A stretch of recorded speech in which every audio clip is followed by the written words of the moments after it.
Welcome back. Stock markets trends పై ప్రస్తుతం మాట్లాడేందుకు మనకు ఢిల్లీ నుంచి టెలిఫోన్ లైన్ లో ఎనలిస్ట్ డి ప్రసాద్ గారు సిద్ధంగా ఉన్నారు. Prasad garu, good morning.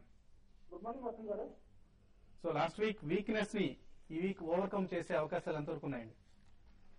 I think 50% chances ఉన్నాయి. ఐ థింక్ నేను చాలా ఆప్టిమిస్టిక్ గా లేను.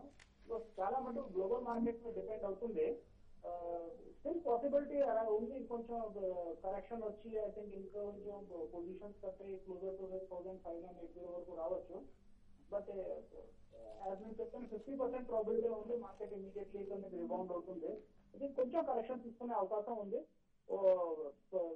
ఎలా ప్యాన్ అవుట్ అవుతుందో I think future positive global fuse మధ్య డిపెండ్ అవుతుంది. కానీ 50% పాసిబిలిటీ ఉంది. I think so one should be prepared for some down side. In fact Chinese interest rates గురించి మార్కెట్స్ ఎక్స్పెక్ట్ చేసే అది ఇంతవరకు జరగలేదు.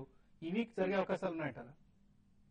ఐ థింక్ అది సడన్ ఇలాంటి ఈవెంట్స్ ఎక్కువ సర్ప్రైజ్ ఎలిమెంట్ గానే వస్తాయి. మార్కెట్ ఇప్పుడు ఎక్కువ యాంటిసిపేట్ చేస్తూ ఉంటే ఐ థింక్ అది రాకపోతే ఓవర్ స్లోగా క్లియర్ తగ్గిపోతుంది. ఇలాంటి ఈవెంట్ మార్కెట్ ని షాక్ ఎలిమెంట్ ఎక్కడ వస్తాయంటే సడన్ సర్ప్రైజ్ ఎలిమెంట్ గా వస్తాయి. సో 3-4 days లో రాకుండా మార్కెట్ యాంటిసిపేట్ చేసి సైడ్ వేస్ కరెక్టివ్ మూవ్ లో ఉంటే వచ్చేది మేబీ ఆ రియాక్షన్ అవ్వదు. ఇమీడియట్ గా వచ్చేస్తే మేబీ డెఫినెట్లీ ఆ రియాక్షన్ నెగటివ్ గా అవుతుంది. So more and more time తీసుకుంటే అది మోర్ అండ్ మోర్ మార్కెట్ ని దాన్ని అబ్జర్వ్ చేసి డిస్కౌంట్ చేసేస్తుంది. సో ఈ టైంలో మీరు బై, హోల్డ్ ఆర్ సెల్ ఈ మూడిట్లో దేన్ని ఎక్కువగా సజెస్ట్ చేస్తారు? ఐ థింక్ కాషియస్ గా ఉండాలి, సైడ్ లైన్స్ లో వెయిట్ చేయాలి, క్వాలిటీలో చాలా కాంప్రమైజ్ చేయకూడదు. కొంచెం సైడ్ లైన్స్ లో వెయిట్ చేసి మార్కెట్ ని డైరెక్షన్ క్లియర్ గా ఇవ్వడానికి వెయిట్ చేయాలి. Two things clear. One is medium to long term outlook చాలా బులిష్ గా స్టిల్ ఇంటాక్ట్ ఉంది, ఇండియా స్టోరీ ఇంటాక్ట్ ఉంది. కానీ షార్ట్ టర్మ్ కరెక్షన్ ఇక్కడే ఆగుతుందో ఇంకొంచెం కరెక్షన్ అవుతుందో అది కొంచెం 2-3 days సైడ్ లైన్స్ లో ఉండి అది ఈవెంట్స్ అన్ఫోల్డ్ అయ్యి మార్కెట్ రియాక్షన్ చూసుకున్నాక ఫ్రెష్ బయింగ్ చేసుకోవాలి. So caution is something what I would advise. Okay అండి. ఇన్ఫాక్ట్ ఇవాళ మీ స్టాక్స్ కొన్ని రివ్యూ చేద్దాం అంటున్నాం, బట్ ఇప్పుడున్న మార్కెట్ కండిషన్స్ లో మార్కెట్ ఒక క్లియర్ డైరెక్షన్ తీసుకున్న తర్వాత చేస్తే బెటర్ అనిపిస్తుంది. థ్యాంక్ యూ ప్రసాద్ గారు. So next caller. Hello. Hello, ఎక్కడి నుంచి మాట్లాడుతున్నారండి? సార్ నా పేరు లక్ష్మీకాంత్ సార్, నేను దాంట్లో నుంచి మాట్లాడుతున్నా. చెప్పండి లక్ష్మీకాంత్.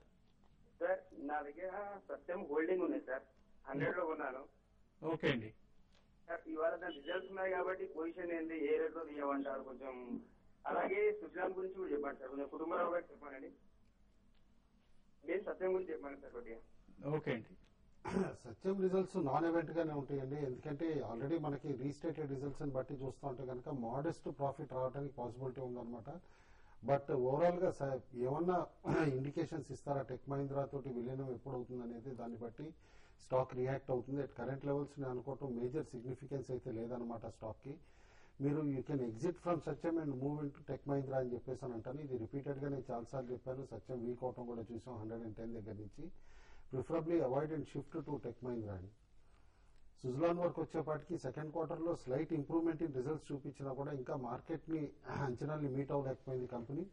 వన్ కంఫర్టబుల్ థింగ్ ఏంటంటే ఆర్డర్ బుక్ బాగా సిగ్నిఫికెంట్ గా ఇంప్రూవ్ అయింది. కాబట్టి ఒక dramatic turn around if not in third quarter, fourth quarter కి వచ్చే పాసిబిలిటీ ఉంది. కాబట్టి మీరు మోర్ దెన్ 6 months వ్యూ తోటి ఉండేటట్టయితేనే Suzlon at current levels buy చేయొచ్చండి. Otherwise preferably exit from even at current levels అని చెప్పేసి అని అంటాను. ఓకే అండి. నెక్స్ట్ కాలర్ విజయ హైదరాబాద్ నుంచి ఉన్నారు. విజయ్ గారు. హలో అండి, గుడ్ మార్నింగ్ అండి. Good morning. నేను అస్సాం కంపెనీ తీసుకున్నానండి 2845 లో. అది ఉంచుకోవచ్చా? ఐడిబై ఎంతలో తీసుకోవచ్చు, లేకపోతే షిఫ్ట్ అవ్వమంటారా అస్సాం కంపెనీ నుంచి? అంటే మన రిజల్ట్ వచ్చింది కదా, ఎట్లా ఉంది, ఉంచుకోవచ్చా లేదా అనేసి చెప్తారంటే. ఓకే అండి. So Assam company last week one of the most active counters అండి. హ్యూజ్ వాల్యూమ్స్ నాచపోయి ఇన్ఫాక్ట్ 28-29 లెవెల్స్ కూడా రీచ్ అయింది. But along with other counters అనమాట సెల్లింగ్ వచ్చి 27 కి క్లోజర్ గా క్లోజ్ అయింది అనమాట on Friday. But definitely heighten interest stock లో చూస్తూ ఉంటే, ఎందుకంటే ఇలా ఆయిల్ సబ్సిడరీ కూడా ఉందన్నమాట అక్కడ, ఆయిల్ ఎక్స్ప్లోరేషన్ సబ్సిడరీ. దాని నుంచి రిటర్న్స్ రావచ్చు, వాల్యూ అన్లాక్ అవ్వచ్చు అని చెప్పేసి కూడా చాలా ఎక్స్పెక్టేషన్స్ ఉన్నాయి. ఎట్ కరెంట్ లెవెల్స్ అయితే హోల్డ్ చేయమని చెప్పేసి చెప్తానండి స్టాక్ ని. ఐడిబిఐ కూడా బిలో 190.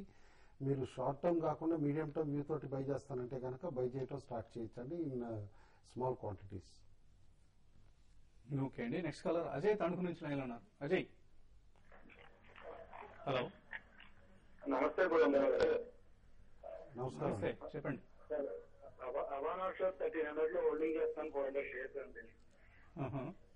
అది మీరేమో 1600 ఉన్నప్పుడు టీఏపీ 1900 ఇస్తారు, అది 2000 ప్లస్ కి వెళ్తారని అన్నారు. అప్పుడు ఇంకా హోల్డ్ చేస్తూ అన్నారు.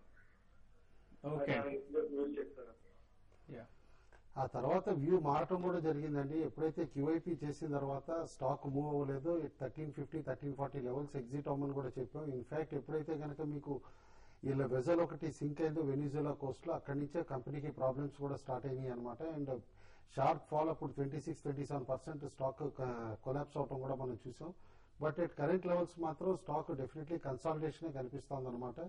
వీక్నెస్ కాస్త తగ్గుతోంది స్లోగా, ఎందుకంటే ఆయిల్ ప్రైసెస్ కూడా ఫర్మ్ గా ఉంటున్నాయి. $80 per barrel and above rate లో అనమాట. ఇన్ఫాక్ట్ 88 కూడా రీసెంట్ టెస్ట్ చేసినాయి కాబట్టి తిరిగి ఆయిల్ ఎక్స్ప్లోరేషన్ వెసల్ కంపెనీస్ అన్నిటికీ కూడా డిమాండ్ పెరుగుతోంది. యాజ్ ఆఫ్ నౌ మాత్రం మీరు హోల్డ్ చేయమని చెప్పేసి చెప్తాను ఎట్ కరెంట్ లెవెల్స్ స్టాక్ లో. ఓకే అండి, సో ప్రస్తుతానికి హోల్డ్ చేయండి అబాన్ ఆఫ్ షోర్. దుర్గా హైదరాబాద్ నుంచి కాలర్ లైన్ లో ఉన్నారు. దుర్గా గారు. గుడ్ మార్నింగ్ అండి వసంత్ గారు. గుడ్ మార్నింగ్ కుటుంబరావు గారు. Good morning. నాది దున్సేరి టీ 180 లో బై చేశానండి. అది ఇప్పుడు ఉండొచ్చా, ఇంకా వెయిట్ చేయొచ్చా, లేకపోతే ఎగ్జిట్ అవ్వమంటారా? ఓకే అండి, దున్సేరి టీ రీసెంట్ హై ఫామ్ చేసిందండి, డిపిటిఎల్ అని అంటాము, దునిసేరి టీ అండ్ పెట్రోకెమికల్స్ లిమిటెడ్ అనమాట. ఎట్ కరెంట్ లెవెల్స్ మాత్రం లాంగ్ టర్మ్ కి అయితే మాత్రం హోల్డ్ చేయమంటాను. షార్ట్ టర్మ్ లో ఒక కరెక్షన్ వచ్చి తిరిగి $200 టెస్ట్ చేసే పాసిబిలిటీ ఉంది, అది రూల్ అవుట్ చేయలేం. మీరు extreme short term game careful గా ఆడగలంటే మాత్రం ఓసారి ప్రాఫిట్ బుక్ చేసుకోండి. But otherwise stock is definitely possibility ఉంది 300 లెవెల్స్ కూడా రీచ్ అవడానికి, maybe after another 3 months or 6 months అనమాట. ఎందుకంటే పెట్రోకెమికల్ డివిజన్ చాలా స్ట్రాంగ్ గా పెర్ఫార్మ్ చేస్తుంది కంపెనీది. And EPS can be 26 to 27 అండి. ఓకే అండి, సో మీ రిస్క్ అప్టైట్ ని బట్టి కొంత ప్రాఫిట్ బుక్ చేసిన ప్రయత్నం దున్సెరిటీలో. Otherwise 300 medium to long term outlook target. అలాగే నెక్స్ట్ కాలర్. హలో హలో, నా పేరు వాసు, పాల్గొని మాట్లాడుతున్నా. చెప్పండి. నమస్తే సార్, కేసీ గారు నమస్తే సార్. నమస్కారం. కుటుంబం కేసీ గారు జేబీ కెమికల్స్ బయట చేయమని చెప్పారు. అది స్టాప్ లాస్ ఎంత పెట్టుకుంటారు చెప్తే, స్టాప్ లాస్. అలాగే సింధు మోటార్స్ గురించి కూడా చెప్పమన్నారు కుటుంబరావు గారిని. సింధు మోటార్స్. ఓకే అండి. ఓకే అండి, నేను జేబీ కెమికల్స్ ని బై చేయమంది ఒక షార్ట్ టర్మ్ కోసం అని కాదండి, ఒక 1 year టార్గెట్ పెట్టుకుని బై చేయమన్నాను. అయినా కరెంట్ లెవెల్స్ లో ఈ స్టాక్ అయితే చాలా స్ట్రాంగ్ ఉంది. మనం రికమెండ్ చేసిన దగ్గర నుంచి కూడా స్టాక్ 120 అక్కడ రికమెండ్ చేస్తే ఇప్పుడు 140 ఆ లెవెల్లో ఉంది. మీరు డిక్లైన్స్ లో ఈ స్టాక్ ని ఫర్దర్ ఇంకా మీరు అక్యుములేట్ చేసుకోవచ్చు. స్టాప్ లాస్ ఒక ఇన్వెస్ట్మెంట్ కి అయితే స్టాప్ లాస్ నేను సజెస్ట్ చేయనండి. షార్ట్ టర్మ్ కి అయితే అరౌండ్ 120 దగ్గర దీనికి సపోర్ట్ రావచ్చు, 120 118 ఆ లెవెల్లో. కాబట్టి షార్ట్ టర్మ్ కి 120 దగ్గర స్టాప్ లాస్ పెట్టుకోండి. ఇన్వెస్ట్మెంట్ కి అయితే ఎవ్రీ డిక్లైన్ మీకు $100 వచ్చినా కూడా అక్కడ వరకు బై చేసుకుంటూ వెళ్ళండి. 1 year టార్గెట్ లో ఇది $200 $220 దాకా పెరిగే అవకాశం ఉంది. Hindustan Motors more than a car company, it is now an auto ancillary company అండి. కంపెనీకి ఈ మాత్రం వాల్యుయేషన్ ఉందంటే వాళ్ళ ఎసెట్ బేస్ వల్ల అనమాట. హ్యూజ్ ల్యాండ్ బ్యాంక్ ఉంది కోల్కతాలో, దాని నుంచి వాల్యూ అన్లాక్ అవుతుందని చెప్పేసి స్టాక్ ఈ ప్రైస్ దగ్గర ట్రేడ్ అవుతుంది. ప్రిఫరబ్లీ దీనికంటే బెటర్ ఆటో యాన్సిలరీ స్టాక్స్ ఉన్నాయి, లైక్ సుందరం ఫాస్టనర్, అలాంటి స్టాక్ కి షిఫ్ట్ అవడం బెటర్ అండి. ఓకే అండి, లాస్ట్ కాలర్ వెంకటేశ్వరరావు హైదరాబాద్ నుంచి లైన్ ఉన్నారు. వెంకటేశ్వర గారు చెప్పండి. నమస్కారం సార్. నమస్తే.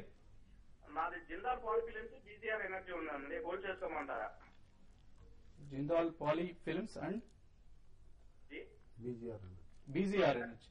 BGR energy, IRB infra. Okay అండి.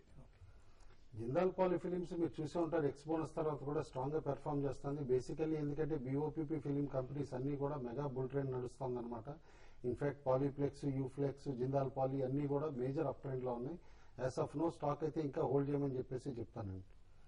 IRB infra one of the only stand alone road operator company అనమాట ఇన్ లిస్టెడ్ కంపెనీస్ లో. యాజ్ ఆఫ్ నో మాత్రం స్టాక్ ని హోల్డ్ చేయమంటే, ఎందుకంటే తిరిగి F&O సెగ్మెంట్ కూడా వచ్చింది. ఇదివరకు తీసేశారు, మళ్ళీ ఇంక్లూడ్ చేశారనమాట. అండ్ హైట్ అండ్ యాక్టివిటీ ఉండే పాసిబిలిటీ కూడా ఉంది ఇన్ కమింగ్ డేస్ అనమాట. హోల్డ్ చేయండి స్టాక్. ఓకే అండి, సో ఫైనల్ గా ట్రేడర్స్ ఎటువంటి సలహా ఇస్తున్నారు?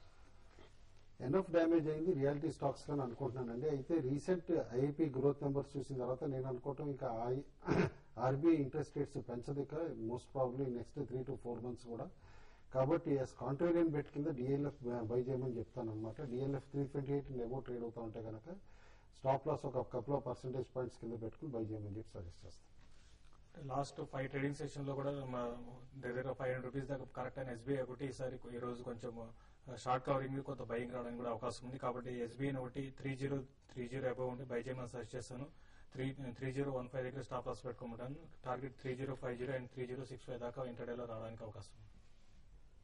అలాగే సుందర్ రాజా ఆర్కామ్ సెల్ చేయమంటారు. Sell below 170, stop loss 172, target 167. Amarnath Shastri buy చేయమంటారు. Mahindra and Mahindra closer to 765, stop loss 760, target 775 గా ఇండికేట్ చేస్తున్నారు. సో ఇవి వాటి trading calls and investment recommendations.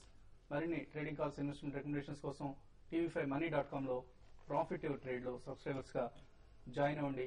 అలాగే మరికొద్దిసేపట్లో tv5money.com లో లైవ్ వెబ్కాస్టింగ్ ప్రత్యక్ష ప్రసారంలో కలుద్దాం.